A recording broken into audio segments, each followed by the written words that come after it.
Untuk menuju ke Jogja Library Center atau Perpustakaan Daerah Provinsi DIY yang letaknya di Malioboro, pertama-tama kita menuju parkiran motor yang paling dekat, yakni di Abu Bakar.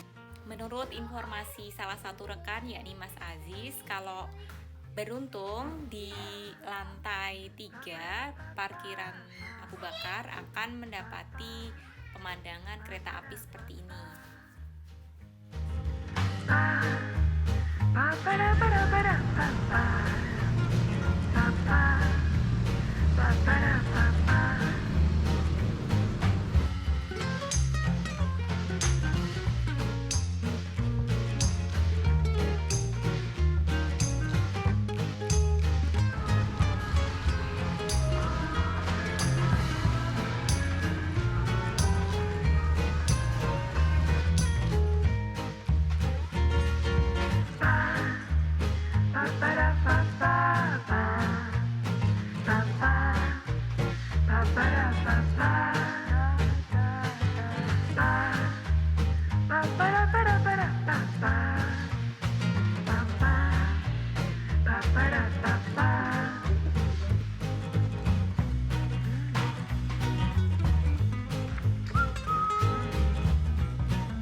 Di sini tersedia koleksi koran dan majalah dari tahun ke tahun. Jadi teman-teman kalau mau nyari sumber dari koran yang lama bisa ke sini ya.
Kemudian cerita berapa banyak orang daftar ke UGM hanya masuk jurusan sastra, ya kan?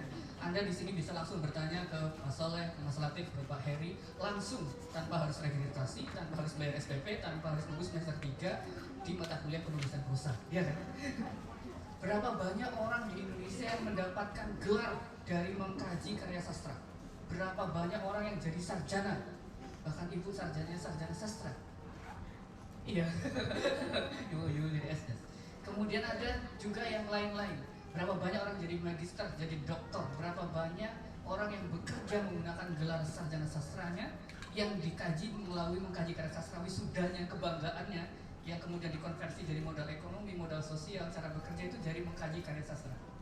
Sampai di sini saya harap pemikiran kita terbuka bahwa karya sastra salah satunya cerita pendek itu mungkin kecil karena Anda memandang dari sisi materinya bisa jadi, atau dari sisi kepopulerannya. Tapi kalau Anda berani memandang lebih luas, ada berapa juta orang yang bekerja di bidang itu, ada berapa miliar perputaran uang baru di UGM, baru di UNY, di Sanata Dharma, di seluruh Indonesia ada berapa jurusan sastra. Kerjaannya apa?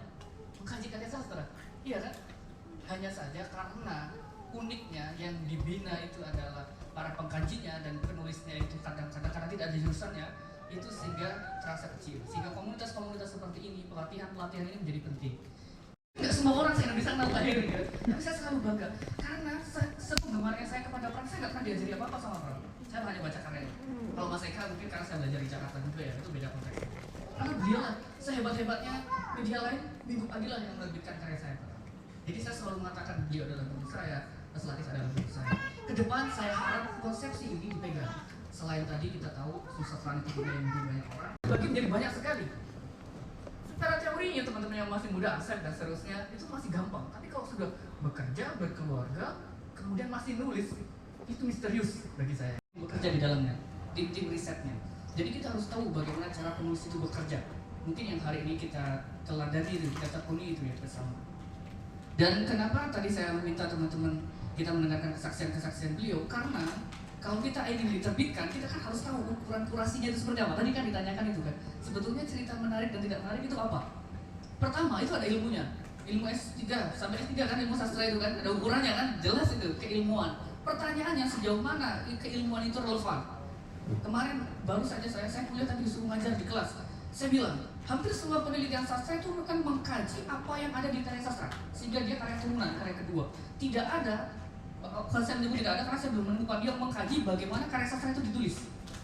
Sehingga bagi sastrawan, seperti yang dikatakan tadi, kita baca penelitian sastra itu gak ngefek, karena kita gak dikoreksi.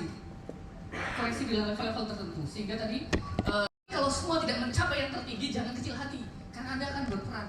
Gak semua orang harus berperan di ruangan yang besar, gak semua orang harus megang mic. Bisa jadi Anda membimbing di kelas, ada bapak ibu guru di sini. Maksud saya di awal itu begitu.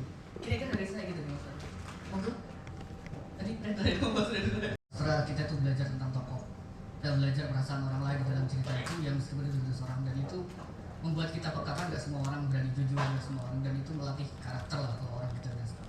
Dan yang kedua yang saya pelajari secara pribadi, tentu saya jatuh bangun menulis cerita dan saya sampai pada titik di mana saya begitu nyaman menikmati hidup itu justru karena sastra, justru karena cerita. Mungkin pernah saya sampaikan ke teman-teman terutama yang sesinya pas bareng saya di Krihatama, karena saya tidak semuanya ikut.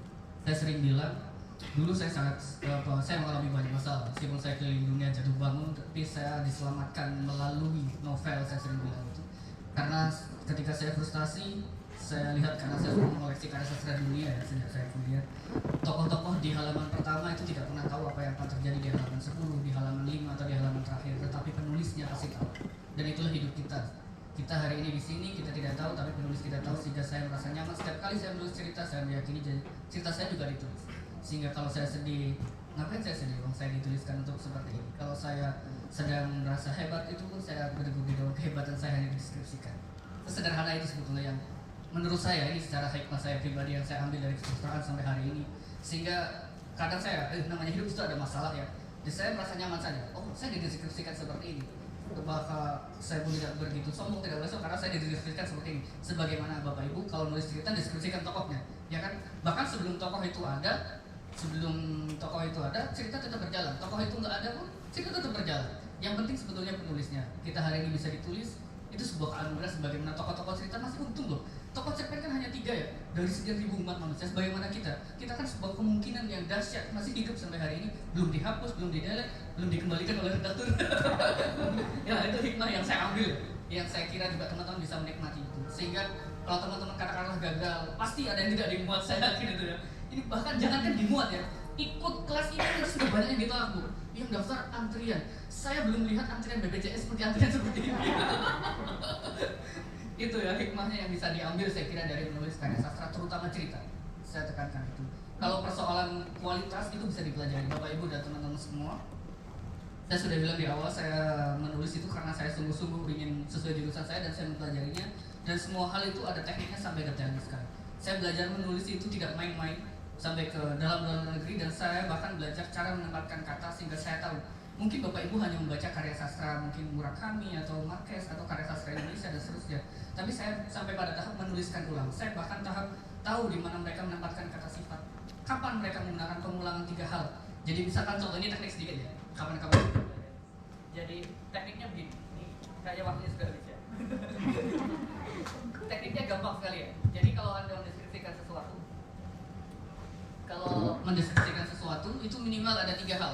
Kalau tidak percaya diuji di semua karya sastra dunia atau menulis cerita yang hebat. Itu mendeskripsikan pertama apa yang dilihat, yang kedua apa yang dirasakan, ketiga apa yang didengar. Cek aja, di setiap kalimat penulis-penulis besar 3 hal itu selalu muncul di setiap deskripsi. Belum lagi bagaimana cara membangun emosi. Kata itu seperti warna dalam pelukis. Itu ada algoritmanya sendiri dan seterusnya. Saya sampai dalam tahap belajar seperti itu, termasuk belajar tema. Kesusastraan kita itu sudah sangat tua ya, dunia terutama. Kalau Indonesia masih sangat muda ya, apalagi kita punya banyak konflik, kita pernah ganti ejaan dan seterusnya. Sastra Jawa, sastra daerah juga banyak. Tema itu sudah ditulis di seluruh dunia, dan saya juga punya bukunya, ada ribuan tema yang ditulis. Itu bukunya tebal sekali, ada 3.000-an halaman. Itu membuktikan bahwa sesuatu kalau kita mau belajar sungguh-sungguh, kita akan tahu. Kalau Anda menguasai tema-tema apa yang sudah pernah ditulis, Anda lempar tema ke saya akan tahu. Saya akan bisa menuliskannya misalnya. Dengan tekniknya, ibaratnya Anda kasih saya ayam, saya menguasai semua teknik memasak ayam. Misalnya begitu ya, dari teknik megang pisau sampai teknik paling detail. Nah, kelemahan kita biasanya, sebagian besar teman-teman saya dan saya dulu, teman-teman saya dan saya itu biasanya nggak tekun, nggak telaten. Mereka kebelet itu apa ya? Keburu ya, keburu pengen dikenal, keburu pengen bagus, tapi tidak meningkatkan kualitasnya. Dan itu terasa sekali dari karya-karya teman-teman nanti. Biasanya baru nulis 1, sehari bisa menghasilkan 5. Gila kan itu? Itu energinya sama, nadanya sama, karena dalam waktu beberapa jam tidak ada kemampuan tambahan. Jadi kalau bisa, nih terutama yang kemarin sudah kasih ke saya sudah baca. Cara belajarnya gampang banget Bapak Ibu. Sekarang kita mulai dari belajar cara bikin judul. Sekarang Bapak Ibu ada grup kan ini kan? Satu orang cari 20 judul, bisa nggak? Bisa kan? 20 judul. Kalau di grup ada berapa orang? 100 kali 20 ada berapa? 2000 judul. Kalau tidak bisa bikin judul satu pun yang bagus, yang salah siapa? WA-nya kan? Satu itu ya, coba dilakukan biar WA-nya bagus ya. Monggo nanti ditulis Pak Ketua, Bu Ketua, atau Pak ini Pak Asep, ditulis itu contoh-contoh judul. Lalu Anda belajar, tapi jangan judul capek-capek yang biasa. Cari karya sastra dunia atau karya sastra yang bagus, yang judulnya unik-unik menurut Anda. Yang kedua, belajar paragraf. Cari paragraf pertama dari cerpen yang Anda cari tadi itu. 10 kan? 10 tadi ya, siap ya. 10 orang ini biar tugasnya jelas jadi grup ya. Sudah 10 orang, cari 10 paragraf pembuka awal aja. Awal aja. Cari cerpen-cerpen yang terbaik yang bagus. Kompas itu banyak trikinya. Cerpen dodoli bednya Seno, Mas Seno ya, mentor saya juga sih. Itu adalah tri hereditnya loh. Saya itu kan selalu mengandalkan logika. Jadi bahwa logika itu panglima dalam hidup yang paling tinggi kalau menurut saya ya. Jadi agama, ada persoalan agama pasti akan saya pelayoki ke logika. Jadi kalau tidak masuk akal ya tak tinggal gitu. Makanya tadi saya bilang bahwa kudu ganti kitab suci ya. Ilmu di Madura, dia asalnya sana apa yang lupa saya. Jadi ilmu bukan suca ya. Jadi ada suatu dendam, dia akan menyantet nyantet kan iya, melakukan menginjak itu. Dan saya saking terkesannya sampai saya tanya-tanya yang ada di mana itu di sebuah pulau kecil itu. Saya akan ke sana mulai dukun tadi. Nah, tema-tema yang sebetulnya yang membumi kayak gini sebetulnya bisa diangkat sama teman-teman ya. Kalau nulis cuma tentang keluarga, yuk tentang ya itu tadi, kalau untuk anak muda, demi anak muda yuk ketemu cewek di bis kota lalu jadian happy ending, ngapain gitu. Cerpen. Loh, ada apa dengan cerpen? Katanya sastra itu barang murahan, kelas kambing, tidak laku, tapi banyak dibaca orang. Ya. Dikatakan dari mana? Dari Kompasiana. Justru puisi tidak banyak dibaca. Artikel di bawahnya itu, artikel apapun, misalnya.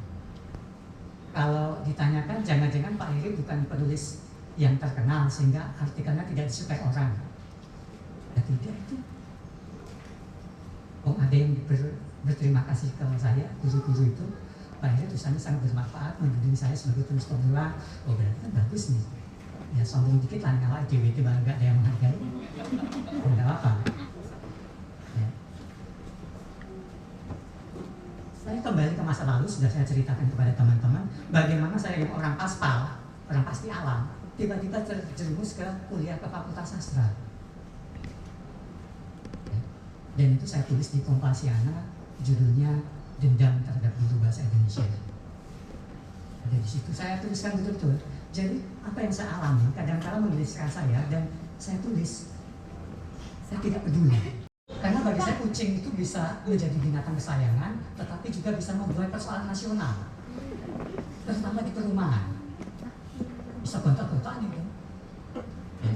Nah, tapi bagaimana kucing itu jadi tidak biasa? Ini kan yang selalu saya pikirkan. Iya, kucing itu tidak. Dari situ itu sudah membuang lagi sampah di sini.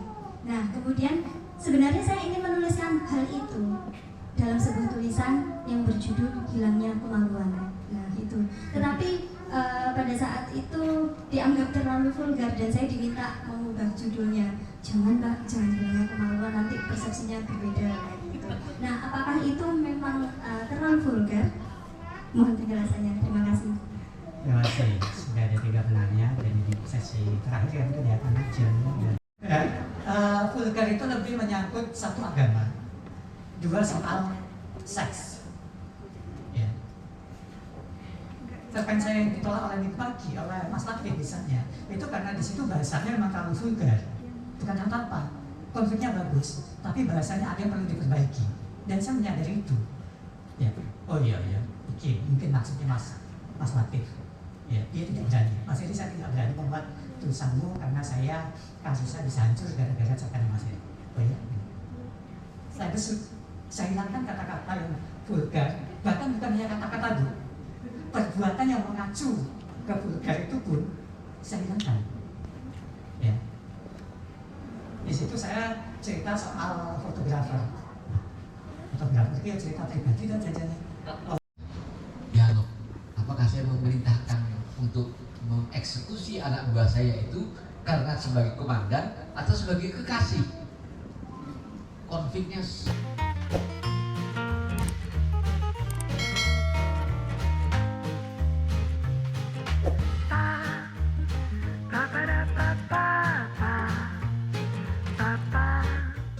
Sebentar lagi saya akan explore yang lantai 2.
Jadi ini bagian atas dari perpustakaan Provinsi DIY yang letaknya di Malioboro. Dan itu pintunya terbuka, bangunannya juga masih berkebaran sedikit. Yuk kita lihat yuk luarnya.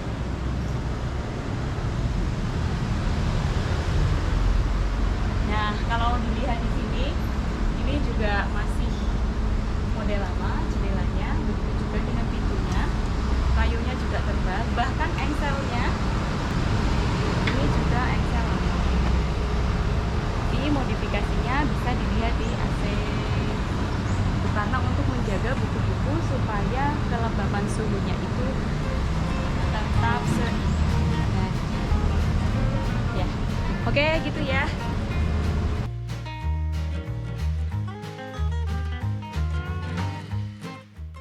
Di sini menyediakan ruangan semacam kamar-kamar untuk diskusi. Jadi tulisannya di pintunya adalah ruang diskusi.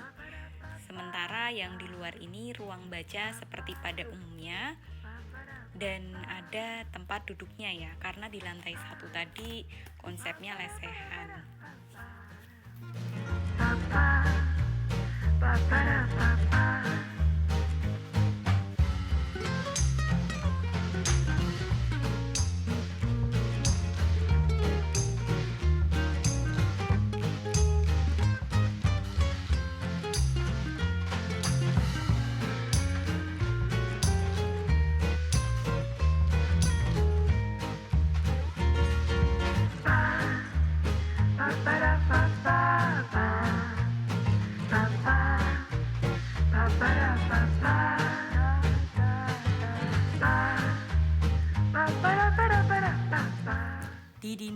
pada sekeliling perpustakaan lantai 2 ini juga dihiasi dengan foto-foto bersejarah.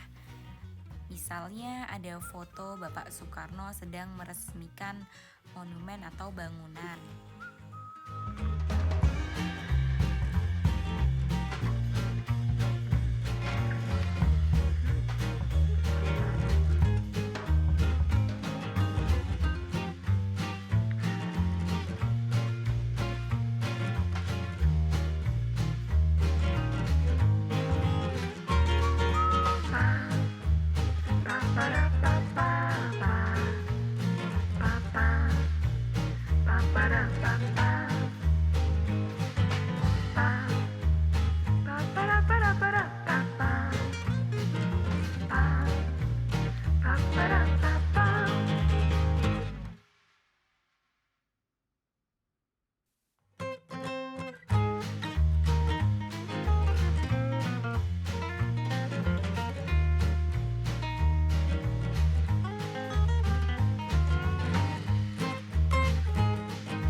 Makasih teman-teman sudah nonton video saya. Jangan lupa like, comment, dan subscribe.